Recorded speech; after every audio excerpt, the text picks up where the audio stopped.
Oh. And we're live. Good evening and welcome to the panel. Tonight our topic is steampunk.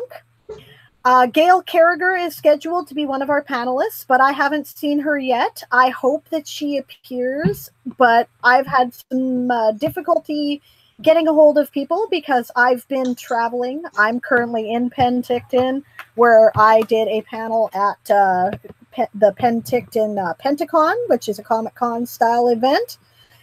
And so, yeah, we'll have to see how it goes. But in the meantime, I'm Diane Morrison. I'm your host this evening, and I have two really awesome steampunk authors in the virtual studio with me. Good morning. All right, so hi. All right, let's go ahead, guys. All right, so hi everybody, I am Rebecca Dodson and I write steampunk. My first steampunk novel is called Clock City, and I have about 15 other books out, so I write mostly time travel fantasy and women's fiction. I'm so glad you're able to be with us tonight, Rebecca. Oh, no, go ahead, yeah, and Greg. And Greg, good morning. I'm Greg Aldridge. The reason why I'm saying morning is I live in China. I'm a school teacher at a private middle school through high school here. I write a little bit of everything, mostly science fiction and fantasy. I just came out with my first steampunk book, the first in the series. I have 4 of them finished now, and it's a young adult steampunk. It's set in 1899 San Francisco. Awesome. I can see this is going to be one of those nights. I apologize for the lag on my part. I'm broadcasting from my my cheap little laptop from a camper outside of my friend's house in Penticton, where I am staying for the duration of the con. So bear with me. I sound is at least good, even if the picture isn't. So, all right. So let's start with, what exactly is steampunk? What is it to you guys? Why do you define your work as steampunk, and what does that mean? This is all you, Greg. Go. Oh, thank you. I really believe that steampunk is a huge tent that a number of different things will fit under. To me, it's more the aesthetic of the Industrial Revolution and using steam power in place of petrochemicals. I read an interesting article the other day. At one time, I was a steam engineer. I worked with steam on Navy ships, and even nuclear power at its core is nothing but steam power. It just changes what the heat source is to create the steam. I prefer to call it steam fantasy or steampunk fantasy. I know that gaslight or gas lamp is used at times. Mine's not just strictly throwing gears on it. I throw legendary creatures and magic into my books to create more of a what would happen if style of novel.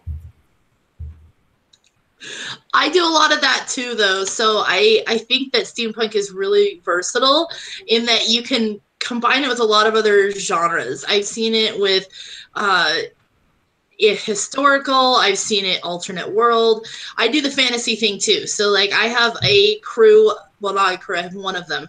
I have the last light spinner in my book, and so he has the power of light, which I thought was kind of interesting because he can light gas lamps and stuff like that. But I used a lot of magic in there, and I have demons and cat people and things in mind. So it's more fantasy than it is steampunk probably, but it's got the gears, it's got the clocks. But I think it needs to be more than just gears and clocks. It's got to be that steam power. It's got to be a little old school, like, you know, not so much old technology, not all new technology, but a combination of both. Well, I think also one of the important aspects of steampunk is being able to look at the social dynamics that was going on at the time during the turn of the century or during the Industrial Revolution, and how, I mean, it was called the Gilded Age for a reason. There was this impression that everything was perfect, but that was only if you were rich and white, where if you are anything else, it wasn't that great of a time. So I try to touch into that. And Helena Brandywine, the protagonist of my book, she's rich. She's considered one of the richest people in California, but she's been homeschooled and she's never left the estate in San Francisco. And when she's motivated to leave the estate, she actually finds out what it's like underneath that veneer. And I think it really leads to some interesting social questions that still haven't been answered today. And it just leads a different way to explore different settings in a safe environment. How's that for a long answer? Hey, that's cool. Long answers are good because that gives us places to go too, right? I also write steampunk. I sometimes, insert things where I feel I've got something to say in these panels as well as play moderator. My steampunk is future post-apocalyptic cattle punk, as it were. So it's very Weird West. It's a Weird Western setting, right? So it's very, but there's a steampunk element is the adaptation of technology to work to a set of physics. So it's very much about that, steam powered aesthetic, right? And it's almost like a subtext, right? Like I haven't yet focused a story specifically on the technology, but more on the people and the way in which they interact in the change technology and physics. For me, I try to take a slightly different approach because I choose that you talk about, Greg, right? And for me, I like to try to envision a world where, when there's bug people out in the desert, maybe what color your skin is isn't quite as important anymore, right? So racism tends to apply between, elves and gnomes and humans and the bug people, as opposed to whether you're black or white or indigenous or whatever, right? Hold on though, to be honest, why don't we have people of color in steampunk novels? Have you ever noticed this? I really think I should just make my main character Native American or something in my next book, because we don't have any. All I see is white chicks on steampunk novels. I have one. Greg has one.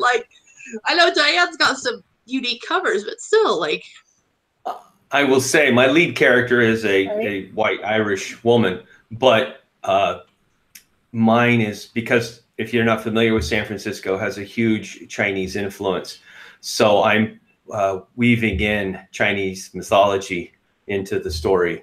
And she has a secondary character who is Chinese. In the second book, I have two characters who are introduced in the first book who are both African American. One's Creole and a voodoo priestess. The other one is her driver, basically, former Buffalo Soldier. This was also the time of the Spanish-American War. So there was a lot of angst and hate and discontent between the Buffalo Soldiers who were stationed in San Francisco and the local population. So I just found it really interesting to write the different characters in around, quite honestly, in the 1890s, if you weren't white, you were very marginalized. And even as a woman, Helena's finding a hard time getting out of that, being told what to do. And she's constantly fighting against that. I think there's something you really do. I have characters of a few different races who are major characters. My major protagonist is a white half elf, but his intended love interest, which, it's a bit of a spoiler there, right? She's not. She's black. So, and she'll have her own stories as well, because I do different viewpoints in my series, right? And there are also major indigenous characters and so on. I have the luxury of doing that because mine isn't alternate history. Mine is an envisioned future, right? But at the same time, there are ways to do it. And you're right, people should do it, and it is a major issue, I think, in steampunk in general, and one that's worth looking at. I think too, one of the reasons why we have so many like women, especially white women, like Greg was saying, was because there's a social stereotype back then, right? So like we think of Victorian women as being very demure and very taken care of, and they don't talk. And so steampunk, Cassandra Clare does this really well in her series, Clockwork Angel, because she's got women that are, basically like sheltered, and then all of a sudden they can kick ass and take names. I kind of like that, though. I love her stuff. Sorry, go ahead, Greg. I was just going to say, Friday I finished the last chapter of the rough draft for my 4th Helena Brandywine book, and I've introduced 2 new characters that's going to at least travel with her for a while. One is a Tejano from Texas, original Mexican settler family in Texas. So she's Texan, but she has strong Hispanic roots. So that's one character I introduced, and they're getting ready to head east. So I added a woman from Mysore, which was a principality in India, and she's not African American. She's black, or dark skinned is probably the better way to call it, because she's not African, she's Indian. But if you've ever been to India, they have some very dark skinned people there. So she is joined the group, and I don't want to say why, because it would be a spoiler for book 4. I think that's why I use so many different races in mind outside of humans, because I felt like, it's, to be honest, I've got this little demon character who's purple and has 3 rows of teeth, and he was so inspired by Dobby from Harry Potter, because I just wanted this little companion that chases them around and who pledges allegiance. But Dobby doesn't get to do that very often in Harry Potter. Like, he's there for 1 book and then he has to go back until he gets freed and whatever. But I was like, what if there was just this demon that hates his wife and his kids, and he's like out in the town? So, I made purple demons. I made rainbow colored, cat people with huge rainbow plumes. And, I'm waiting for someone to ask me if that's my LGBT theme that's going through the book, and nobody's asked yet. So I'm really disappointed, but, I don't know if it is or not.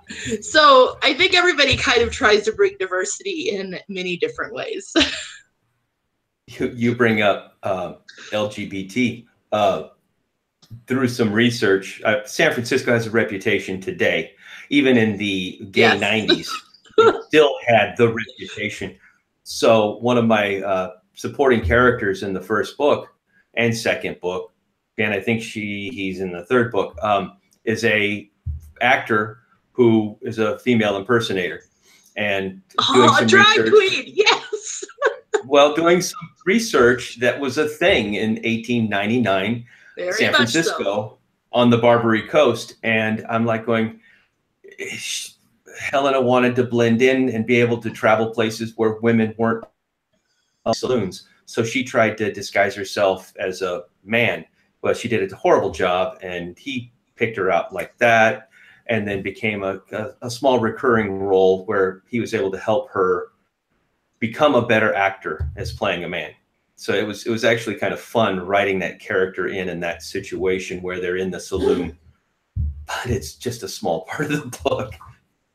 That's still really like an ingenious way to get through the whole writer's block issue of she needs to look like a man. How does she look like a man? Like, oh, let's make her have a drag queen. Like, actors, it's the actor training in me. Yeah. Okay, so what is it that you guys liked about the genre of steampunk that inspired you to write in that kind of setting? What is it about it that, appeals to you as a writer? Do you want me to go first? Yeah, I'm trying to think. I know for me, it's the history. Like, I've always been a huge history buff, and so getting to play with an alternate timeline or researching what happened in the late 1800s, I just love the Victorian period. So that's what got me into it. It was interesting because I got asked to do a book for a group about, you're both in the group, the New Horizons. No. On the Horizon. Yeah. On the horizon. And I didn't have a book to put in it. And I was looking at some of the ideas that I had for books. And one of the thoughts I had was at one time a steampunk time machine and I said, well, that's not going to work for this. And I just kept playing around with the ideas. And I was born in California. I used to live in San Francisco or the Bay Area. So I was familiar with the area. I'm familiar with steampunk just because I'm kind of crazy. And I liked my bachelor's degrees in history. So all these things kind of came together. And I've never been a big person to dress up in costumes, but I've been to more events like Comic-Cons, Ren fairs, and some that I just can't even talk about because they were so strange. The whole aspect of doing a steampunk book seemed to come very natural to me. I didn't want to just write a book and then slap some gears on it. Mine is a steady progression because she's coming from a very sheltered existence. It's a slow rise to get to the steam-powered robots and more off-the-wall aspects of steampunk. And magic is only in maybe the last 2 chapters. It's a very small part. The more books into the series, the more magic becomes evident, the more the steam inventions become evident. And it's a build instead of just a in-your-face right off the bat type of story.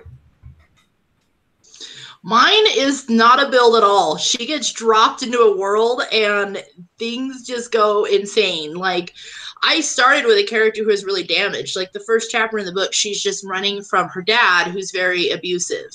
And then, through the course of the novel, we found out that her mother is dead, and she's dealing with a lot of these things. And she gets dropped in this world, like, what the heck is going on? And she's bombarded with all of a sudden magic users and all these other people. So in fact, a couple of people in our group kind of accused me of having too fast of action, but I don't know how to slow it down. I wish I did. I try to build. I'm like, all right, let's have this small thing. And then it just escalates and escalates and we're saving the world now. Okay, let's do this. I think no matter how you write or what you write, someone isn't going to like it. That's true. Yep, exactly. I've had people say my books are too slow paced, and I've had other people say they were too fast paced. So I'm like, I must be. How do you know? Oh well, there's ways, but I write, in my opinion, I write very fast paced books. For one, 68,000 words is my biggest book. So you can read them in an afternoon if you really want to. So that I don't have a lot of room for flowery descriptions. My wife says she loves my writing. Of course, she's biased. I leave a lot to the imagination of the reader. I give a brief description, if any, of what the people look like, and then let go from there. Well, actually, that gives me a question to ask, right? How important do you think setting is to the steampunk, I don't know, the genre, the perspective? Do you think that, that's a really important thing? And, obviously you don't believe that, you need that much detail. You like to sprinkle probably a little detail and then let people go from there. But, so you'll have answered the second part of the question, but Rebecca won't have answered that part of the question, and I'm curious about that. Like, how important is setting? Do you think you need a lot of detail? Did I make sense there? I would say that you after reading Cassandra Clare's books and reading Leviathan, oh my gosh, and even Mortal Engines, I think setting is really important to immerse the reader in it, but I also think you don't need to go into detail. Like, I read a steampunk short story where they were talking about all the individual gears and clocks in an orphanage, and I was like, you could have just said there's 40 clocks on the wall. Like, you didn't need to go into it. In fact, when I was writing my story, which is my master's thesis, actually, my master's coordinator was like, no, you can't describe the clocks on the city wall, because the name of the book is Clock City. So it's got these clocks with different jewels. And the whole thing is that there's an evil wizard who's been storing his power in these jewels on the city wall, and they have to destroy the wall, and it was really important for me to describe them. And he goes, you talked about the jewels in here for a page. Get rid of it. Delete the whole thing. So I learned to focus on the important parts of the setting. Like, instead of busy cars, there's horses. Instead of there being cell phones, they've got Morse code, or they've got, they're sending wires. They're not sending messages. But then we've also got these great shotguns that have Tesla lasers on them, whatever we want to do. But I think setting is important as long as you're describing and detailing the right thing that the audience needs to know for the book to be useful. And I would agree with that. I guess it comes down to like science fiction or even fantasy. You can read a fantasy book that has magic in it, but you don't need every spell component to make the magic work. My opening scene for Helena, Pretty Waiter Girls, is a detective riding a steam-powered motorcycle through the streets of San Francisco at a blazing 15 miles an hour. I don't dwell on how the motorcycle works. It's him and his experience riding this new invention of a friend of his, careening through the streets around beer wagons and horses and scaring horses, that sets the tone. Later on, I do get into some greater detail when Helena gets a gift of a pair of goggles and how they're able to do macro and micro. I'm sorry, I just drew a blank. They can see like a microscope, or they can see far away like binoculars, and she can change colors, and they even have night vision in them that she uses in the second book. That's pretty cool. So it's not huge to the story that the goggles are there. It's more like icing on the cake in the 1899 sense, if that helps. It's also iconic. Sure. And somebody said, well, he doesn't use enough steampunk. I'm like, oh my God, it's the first book. What did you want? But I hate it when people say that. No matter what you do, somebody's not going to be happy. Yeah, I mean, that's like in my book, Elena is mistaken for the queen, which, we later find out is related to her. So they believe that she's the long lost queen that's come back. And so as soon as she's walking through town, because they're like, oh, the queen's here, they escort her through town. And then her Sebastian, who's the tinkerer in my story, shows up and is basically this car that he created, but it's not really a car. Like, she goes, I think I saw a history documentary on this car once, this is old. And he goes, what do you mean? I made it yesterday. Its name is Delilah. Like, and I really did. I modeled him so much after Tom Baker, the third Doctor from Doctor Who, because the only Doctor, the only real Doctor. I'm sorry. I don't know though. I would argue with number 10 is a pretty close second, but that's an argument for a different. That's a different channel entirely. So anyways, but it's so funny because when I was describing him, actually one of my kids was like, he looks like Tom Baker, and I was like, oh my God. But he has the scarf, and he has the brown curly hair, and he's got goggles over him, and the goggles are just kind of buried, and he's like flips them over his eyes, and he's got the telescopic lens on there, and he's examining her like, are you sure the queen And she's just like, where did those goggles from? Like, your hair is crazy. And she's very rude to him in the beginning. And that was the point, was she had to grow up and be an adult by the end of the book. But I don't even know what we're talking about. Scenery? Is that what? We were talking about whether or not, the setting was important and how important was it. I think you guys are both saying basically that the little details like that, the end of alternative technology, or blended technology, archaeology, as it were, right, is really important to define it as steampunk. This is what I'm getting. That's why I made people magic users in my book, was because I needed them to use electricity to hurt people. Because I was like, I have this idea for a ray gun, because Tesla actually did develop a ray gun that they tested in Russia, but it was so powerful, they were like, no, we'll destroy the planet. We can't let this out. And so I have this Tesla weapon that's got, the little circular thing on the end. And I said, well, this has to be activated by some kind of electricity. So I just gave him the power of lightning. I mean, and I put the magic power in, and my magic system is based on the classical elements.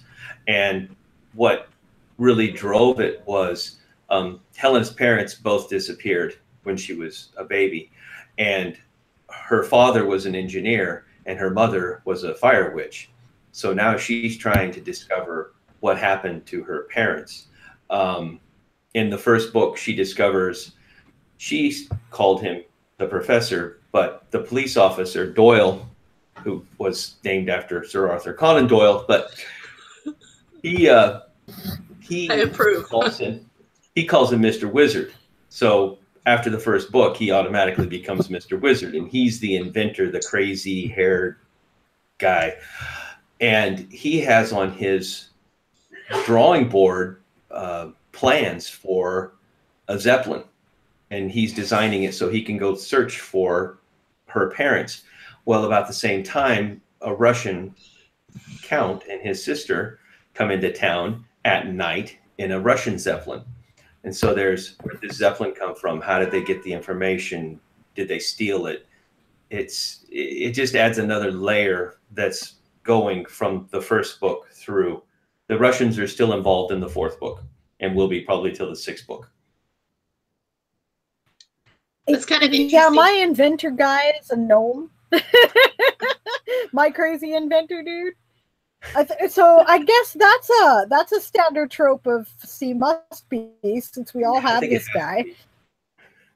Though I just because I have Chinese demons in my book, and Doyle, God, I don't want to give too many spoilers away. He was tracking his fiance, who happens to be Chinese, which is another storyline, but she's been possessed, and he was just about ready to find her, and he started getting help from a Tommyknocker. And now the Tommyknocker is going to become his little sidekick as he tries to catch up with Helena, who's in Florida now. But that's book 5 that's coming. You're going really fast with these. Like, I wish I could keep up. I've been trying to do book 2 for 4 years. Like, I know where it's going to be too, but I can't. YA is just kind of, it kills me sometimes. Well, here's something. I've always been kind of a fast writer. The thing that I think that's really helped me is I started keeping track of what I was writing. So I started just a simple Excel sheet. This day I did this many words on this book. And because last month I had 3 books going at the same time. It was not the smartest thing I've ever done, but they spoke to me. So I started writing. But it's helped me focus on setting my own personal goal of 20,000 words a week. And if you do that many words, I mean, a 60,000 word book is 3 weeks. So it's just a matter of taking the time, making myself take the time. This morning, before we did this, I'm working on a new middle grade series. They're probably going to be about 20,000 words, but it's full of robots underground. So I'm kind of working on this dying civilization of robots under the earth at the moment, because I just finished 3 books. So I got to do something to keep my brain from exploding. I can easily write like 50,000 words a month. It's just staying on the same project because like I have a new book coming out next month that's military romance, and it's about a vet who's been in Afghanistan for 8 years, and he comes back and he takes some college classes because he doesn't know what he wants to do with his life. And his very first class of the day, History 101, is his high school girlfriend. Well, actually not even girlfriend, it was one of his best friends that, he was like, we should hook up. And she goes, no, you're leaving for Afghanistan. And so I just found the cover with my cover artist, and then I wrote the book in 2 weeks. Like 70,000 words. Oops. Wow. I can't do that. I cannot do that. I should have been writing I am a much slower writer. I have other commitments, but I saw these characters and I thought, I knew their names. I knew that was Joey, and I knew that was Abby, and I knew and I know I was talking to a friend, and all of a sudden she had a daughter, and it was easy to write. I like those that are easy to write. I started in February last year writing. I had thought of the plans for the books long before. I tried and failed writing for years. But February of 2017 is when I actually started putting words down for the 4th or 5th time and finished one. And Friday I finished number 10. So some of them are from a new series that I'm going to wait until I have it all finished for next year. So I have a release schedule. I hope that's not me. That was my stomach. I'm sorry. I said there was a heater in this camper and that it might come on and it was going to be a problem. So I'll try to mute my mic when I'm not talking. Let's bring this back to Steampunk. What are your influences? Who do you look to in this genre to inspire you?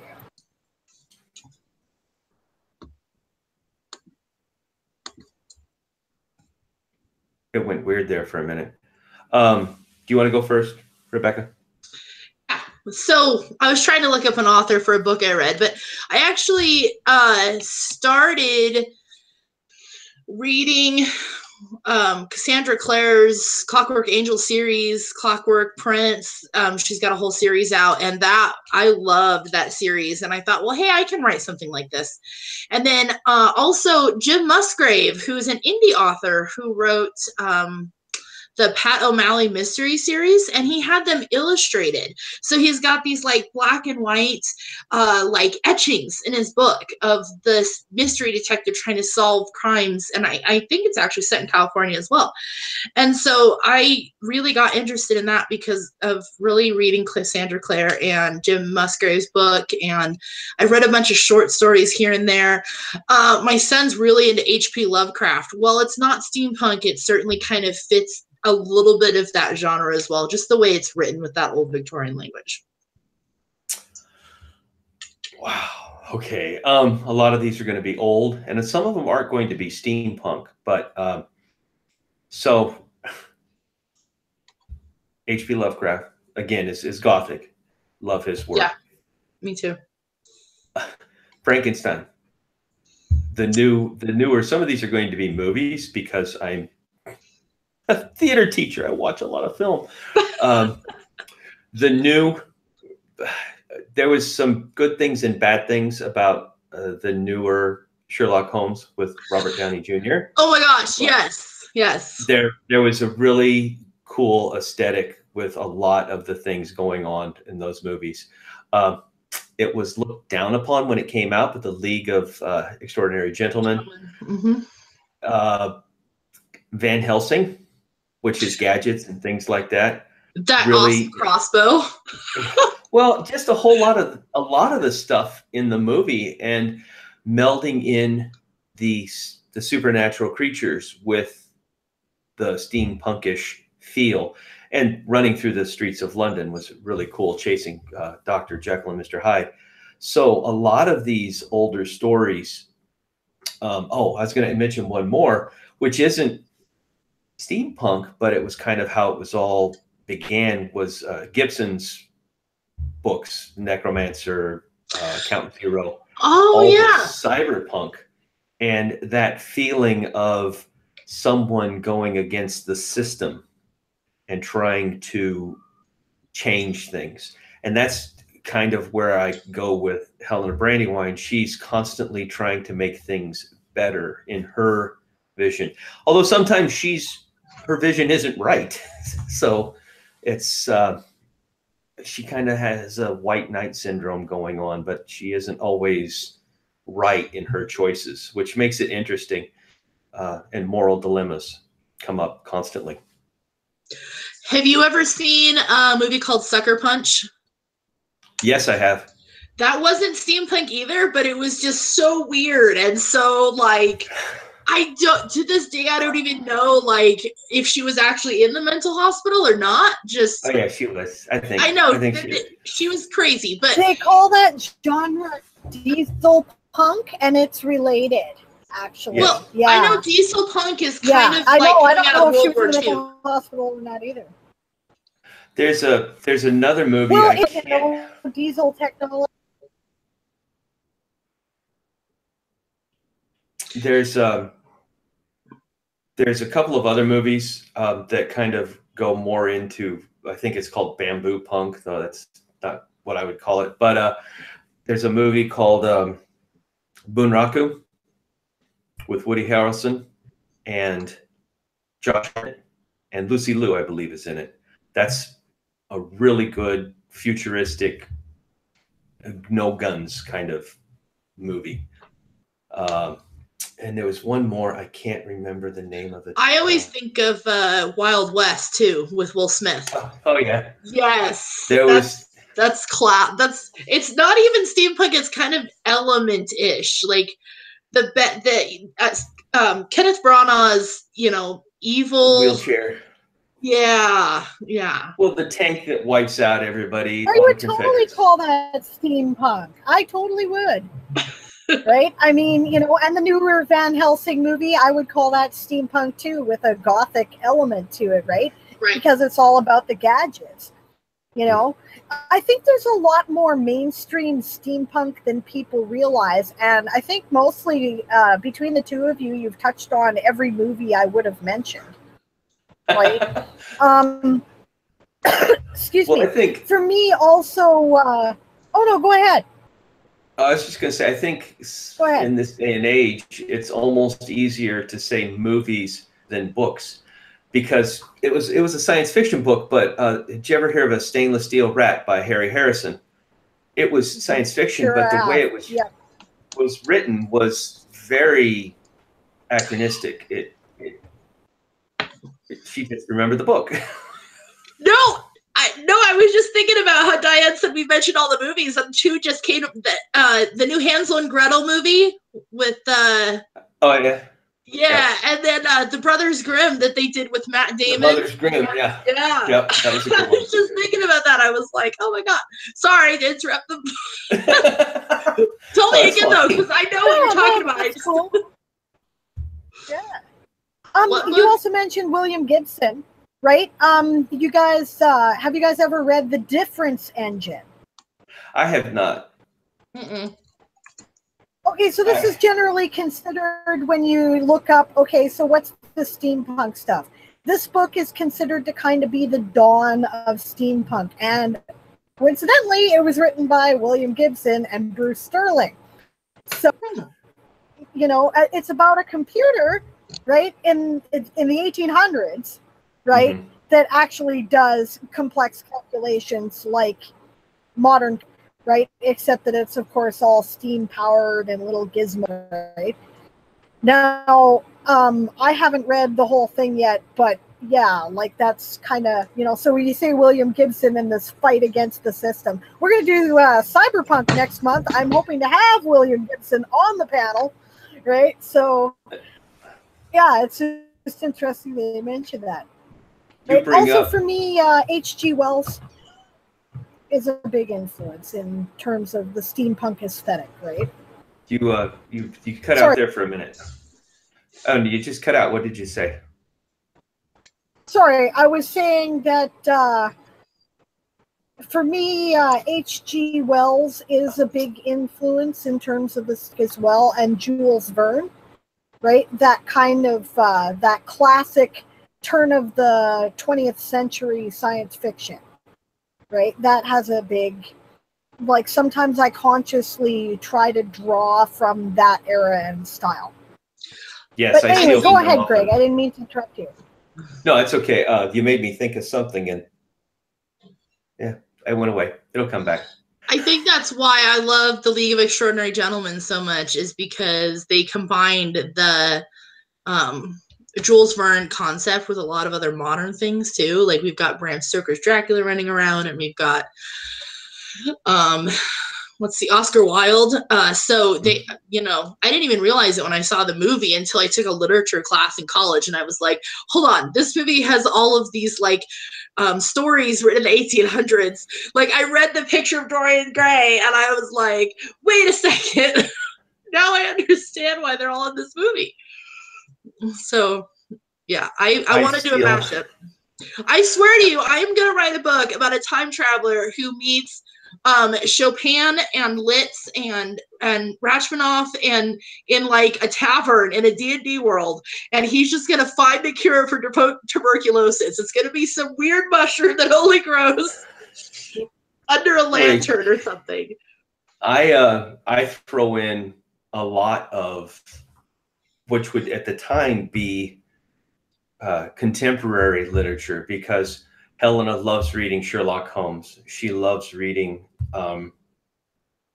you just said his name, Oscar Wilde.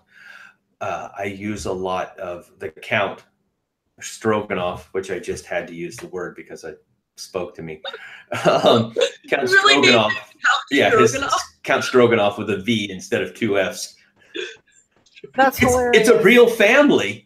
Yeah. It's a real count. Count. It sounds like a good Hungarian name, Russian name. But he quotes a lot of Nietzsche, and it hasn't came out yet, but they're nihilists, and I'm toying with the idea whether or not he's a vampire. They never come out during the daylight, but I haven't made that decision yet. But you can also make him a different kind of soul stealer or some kind of ethereal being that walks during the day.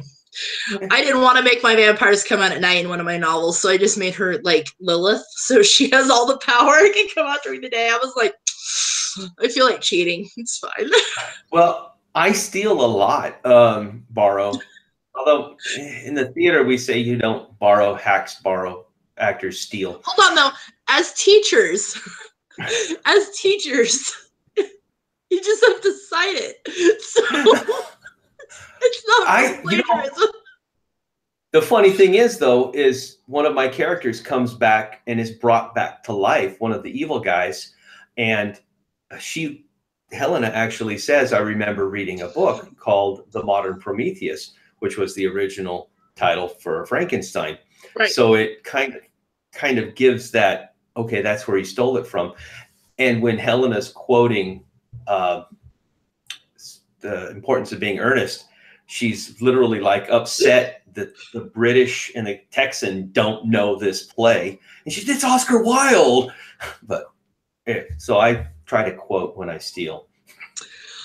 I have two time travelers for my fantasy series, Guillaume Lanville and his wife Marie, who's actually Marie de France. It's the only medieval women poet we have record of today, and they always quote Shakespeare. And well, he quotes Shakespeare, and she goes, "I don't know that guy," but she's a time traveler, so she's walked with Jesus. She's been around, forever. And at the very end of one of their short stories that I just put in an anthology, she quotes King Henry V at the end, and he goes, "You know who Shakespeare is?" And she goes, "Yeah, he hit on me a couple of times, but it's totally fine. I've always been faithful to you." So that's hilarious. I even snuck a Harry Potter quote into my romance novel because she says it's not our time yet. He goes, "But I did my waiting, 8 years of it in Afghanistan." Is that one of the appeals of steampunk? Do you think that we can do that? We can steal, borrow, create a pastiche, as it were, of a bunch of these different genres and different works of literature and different historical periods. Is that part of the appeal, do you think? Well, technically, depending on who you read, there's only 7 stories. It's just a matter of how you tell those stories. So everything's been written one way or another. How can we write it maybe a little more differently? I look at mine, a lot of my plots are the hero quest. It was written in Greek, ancient Greek.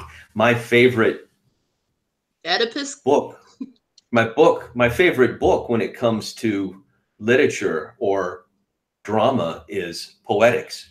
I like going back to the originals and saying, okay, what would he do? So, there's only so many stories, and how to tell it. Is it really stealing to say, I don't know. If you think about it, most mystery writers stole from the greats from the 30s and 40s, or even earlier. Sherlock Holmes, Miss Marples, all of those were stories that were kind of taken or lifted and changed settings. We wouldn't have the great film noir edge that we do with movies like Casablanca, though, if they hadn't come from the early stories from Sir Conan Doyle. So everything evolves.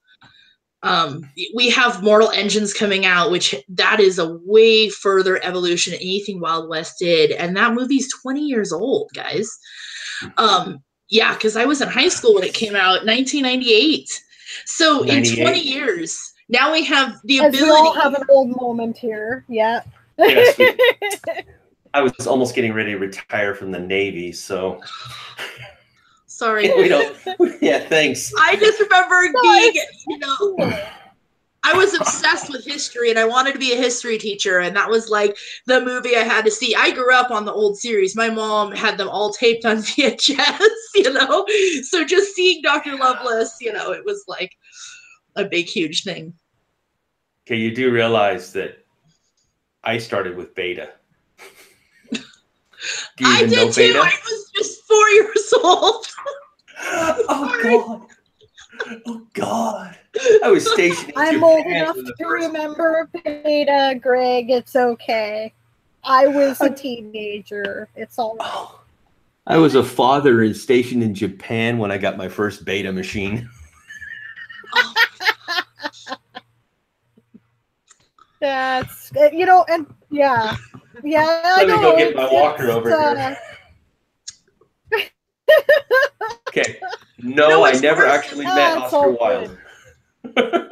Van Helsing's like 13 years old, so I mean. I know. That's crazy. I can't and if you watch it now, insane. Okay. We just watched it and I was like, oh my God, Hugh Jackman looks weird. And one of my kids actually says, because he's so small.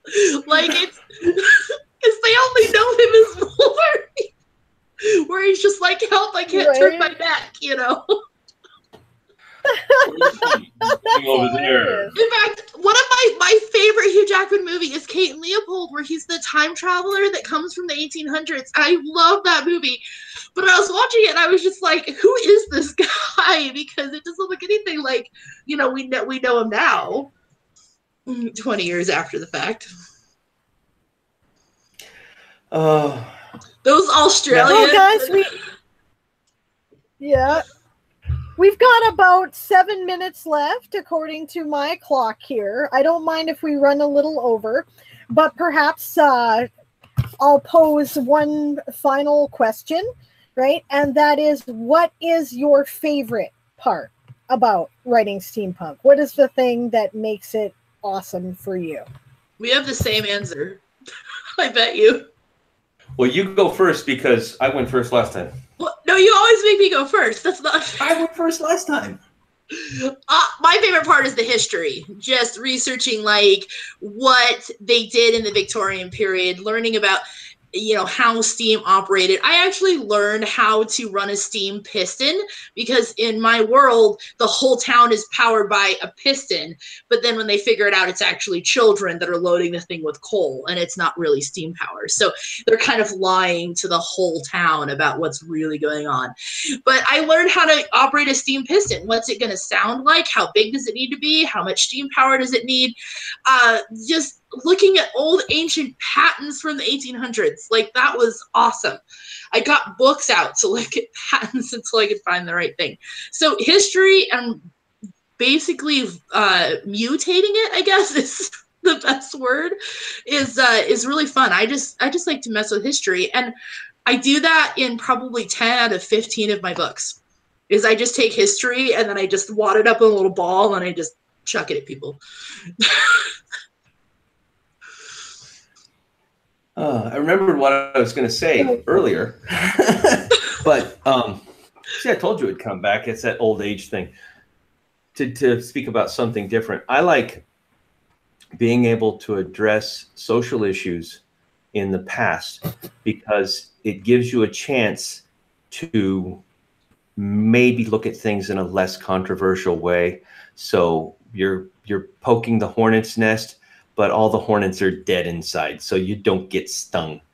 In this day and age, if you mention the wrong thing, you can be lambasted over social media until you die.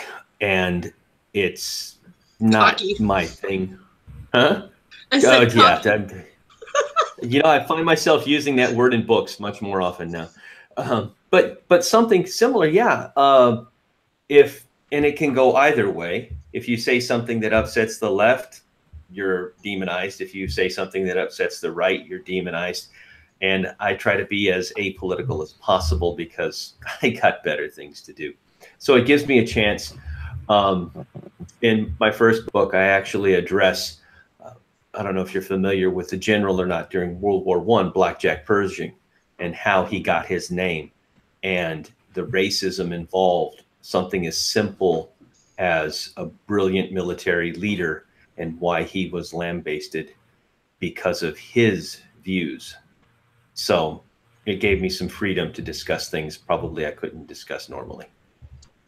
I think that goes for a lot of sci-fi genre in general too, because like we see that a lot with how do we talk about, subjugating other cultures? Oh, we just make them aliens. And then we subjugate them and set them free, and it's, really a euphemism for something else. Think about every Star Trek episode you've ever watched. That is the political commentary for something. It really is. I agree with you. I see what you both see in it, right? For me, I also like to deconstruct, right? I like to kind of give phrase to moments of choice, and I think this probably applies to anything I write, which is why I do these weird fantastical worlds where when I tell people about them, they're like, what the hell even is that? Right? But I feel that way. Oh, they do. Seriously, they do. Right. But I do that, right? And then it gives it a little bit of distance, right? And then I can deconstruct a lot of things within it. And I can ask, well, what if we'd chosen to do this instead of that in history? What if we'd chosen a different method of technology? What if we'd chosen a way of, I don't know, a more... there's a lot of stuff in 19th century science that keeps popping up in the New Age movement, right? Which I happen to know because I used to own a metaphysical store. And, a lot of it's pseudoscience and nonsense, but there are some elements to things that have been grouped with that, right? That maybe aren't. Right? And there might be something to it. Like, for instance, we have yet to explain the placebo effect, right? The placebo effect will cure anything on Earth 30% of the time. How in the hell does it do that? We have no idea. If there was a pill that did this, it would be in the drinking water, right?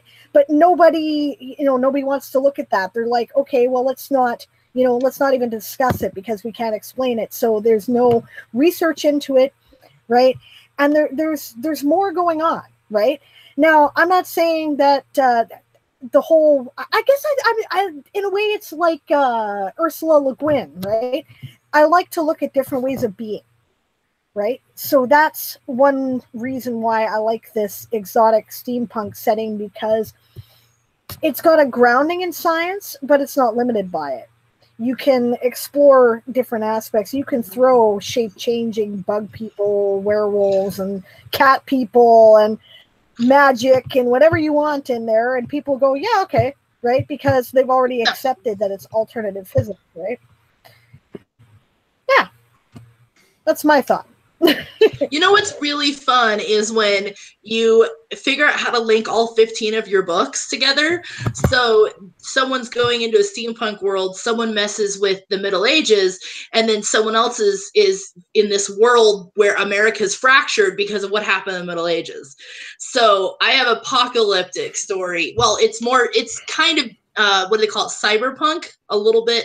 It's the world kind of gets destroyed and there's very futuristic weapons, Mad Max style. I don't know what they call that, I finally linked it to what happened when they messed with time in the Middle Ages with another book series. So someday someone is going to figure out where all these things link together, I hope, and figure out what a weirdo I am. And I don't know if I want someone to do that.